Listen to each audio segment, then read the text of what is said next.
Hey guys, before I get into the video, I just want to throw a few things out there. Naruto episode 200, great animation, just great episode altogether. The Raikage was really awesome.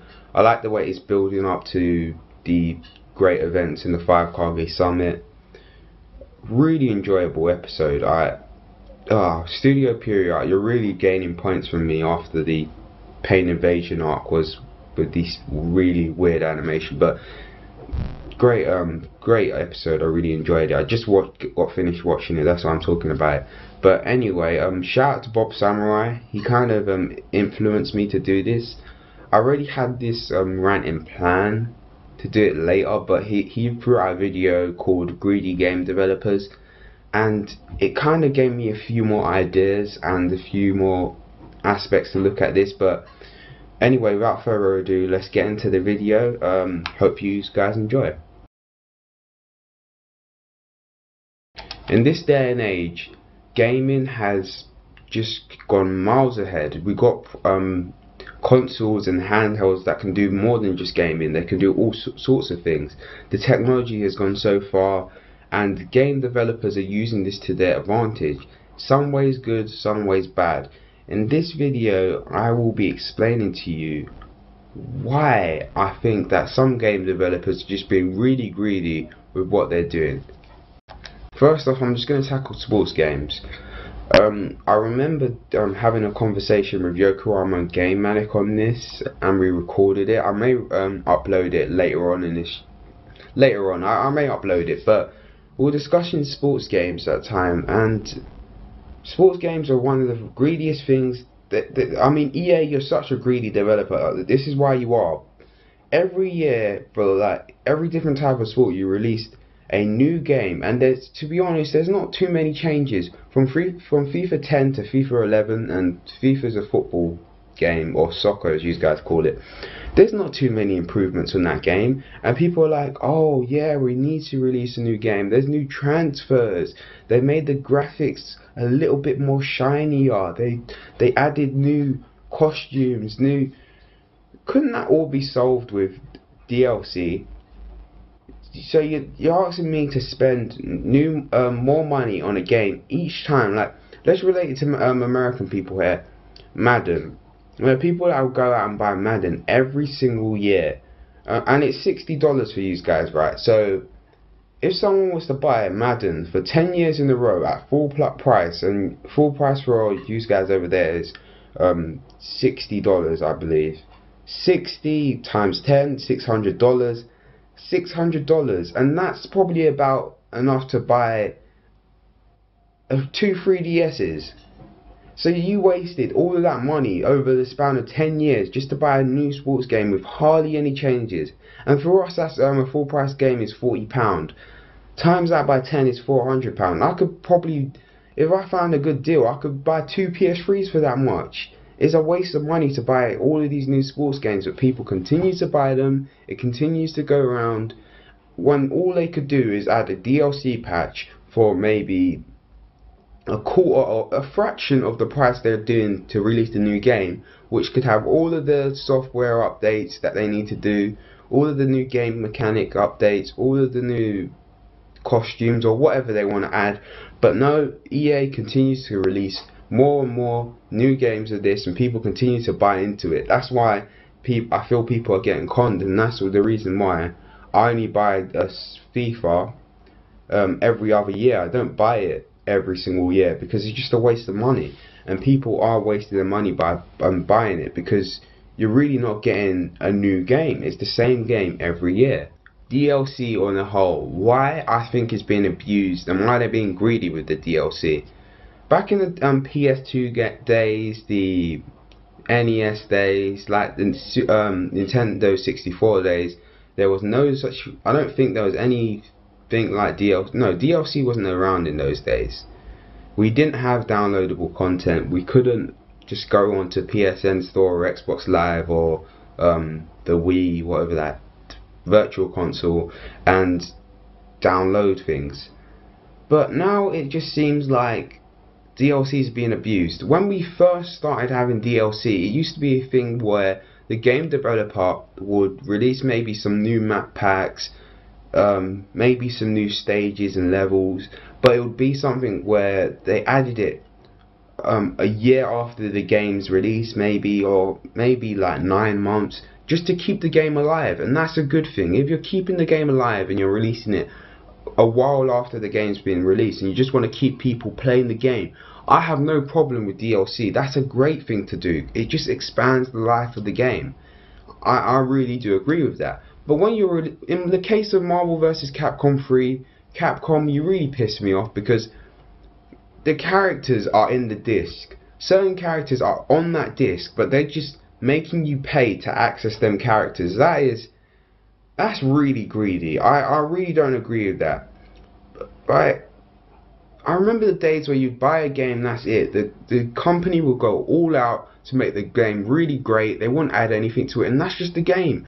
It's literally gotten to the point where developers are charging us to pay for a part of the game that we just already bought. We never had this problem back in the previous generations. This is just one of the things I hate about this generation. The developers are getting really greedy about this, and they're milking whatever they can to just make more and more money. Yes, it's a business, but business is, you have to be fair to the customer. You can't treat them like just a whore for money.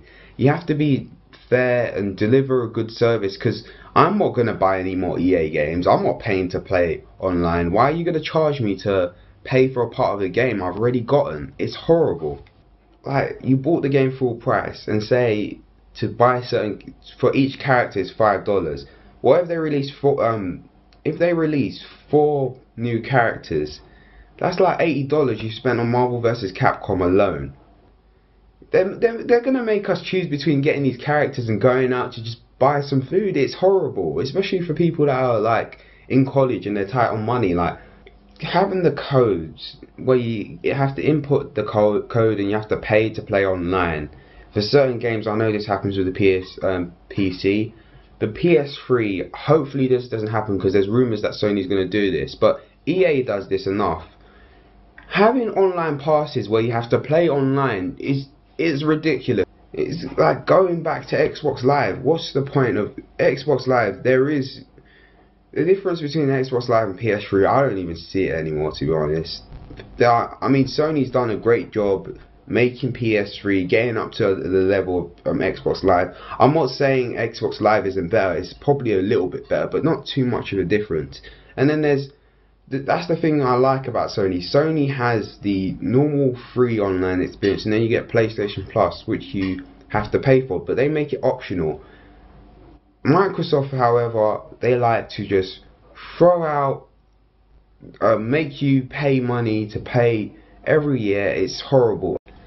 One thing I actually do like about Sony, where they're not greedy, is that if I were to buy a game, say I was to download Scott Pilgrim vs. the World game, which I did download, I could give that to 4 other friends for free, because they could just sign into my login, download the game. So you can do that with up to 5 accounts. That's really good. I like the fact that Sony did that. But Microsoft are being really greedy, because if I were to download a game, I'm not able to give that to friends for free. I'm not able to do what I want with the game. So if I have 2 different accounts and it's on the same Xbox, I won't be able to play the game on the other account.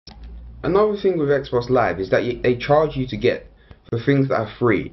On PS3 you can go on Facebook. Xbox you have to pay for it. Twitter, there isn't a Twitter app yet for PS3, but you can just go on your computer to go on Twitter. Why is there an extra cost for basic things like that? Not even that. The fact is, Twitter and Facebook is free on people's phones. Most phones can just go onto Twitter and Facebook for free anyway. What's the point of charging people for that? Not even that. Is it just me, or am I being really cheap here? I remember the times when games used to be like £30, 25. Like new PS2 games, just new games in general used to be like £30. Like the equivalent for that for you will probably be like $40, $50. I remember when games used to be cheaper, but nowadays it seems like they're all expensive. Now, I'm not saying DLC and downloadable things are not good. I mean, I enjoy some of the downloadable games. I think it should be used in certain cases. Scott Pilgrim vs. the World and Sonic 4, great examples of games that are great DLC and they're really cheap. They're just great games to play, and that's what it should be used for. Games that are short, don't take too much time in development, just use it for those sorts of games. Not even that, classic games are a great way for them to use DLC. Final Fantasy VII and Sonic Adventure, I bought both of those games on the PSN store for pretty cheap, and it's just a great way for me to have those classic games on the PS3.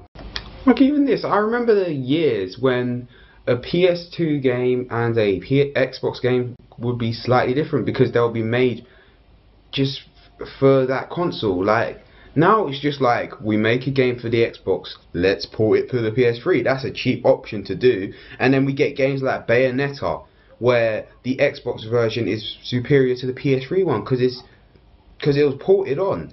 I know it's expensive to make and develop a game for a PS3. Like some of the first party titles must have taken a lot of work, a lot of money to do, but if you're going to do a shoddy job and make it a multi-plat, you might as well just make it exclusive, because I don't want to get a shoddy multi-plat instead of getting top quality games. There was no point to doing that.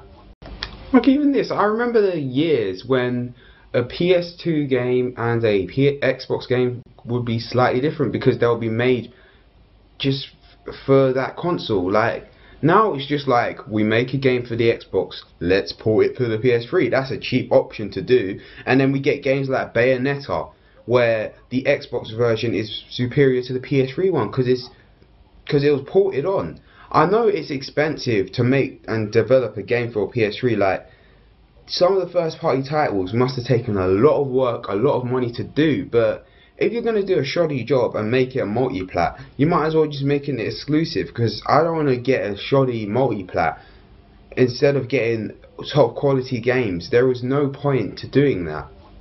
Yeah, I know there's piracy going on, and that is one of the reasons why these game developers want to charge for the online and stuff, and that's the reason why they do it in the PC. And yeah, they try and put the prices down, I understand, but don't bring that to console gaming. I really don't want to see codes and stuff being inputted in each title for each game.